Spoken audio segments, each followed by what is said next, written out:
বাংলাদেশকে ১০০ কোটি ইউরো বা ১৩,৩০৩ কোটি টাকার সহায়তার ঘোষণা দিয়েছে জার্মানি।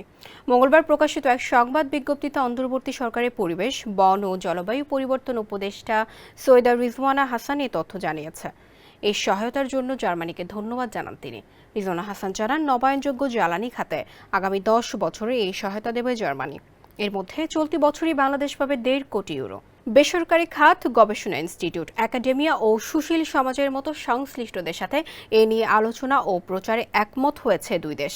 জানান, এই সহযোগিতায় ক্ষুদ্র জাতিগত সংখ্যালঘু, নারী ও যুবকদের সম্পৃক্ত করা হবে। এভাবে পারস্পরিক সহযোগিতার মাধ্যমে জলবায়ু পরিবর্তনের ক্ষতিকর প্রভাব মোকাবেলা করা যাবে। ইডেন বে কক্সবাজার সমুদ্র সৈকতের উপর নিজেদের একটি ঠিকানা। মাত্র ৫ লাখ টাকায় আপনিও হয়ে যেতে পারেন এই হোটেলের মালিক। বাংলাদেশে নিযুক্ত জার্মান অ্যাম্বাসেডর আজিম ট্রস্টারের সঙ্গে মঙ্গলবার সচিবালয়ে বৈঠক করেন এই উপদেষ্টা।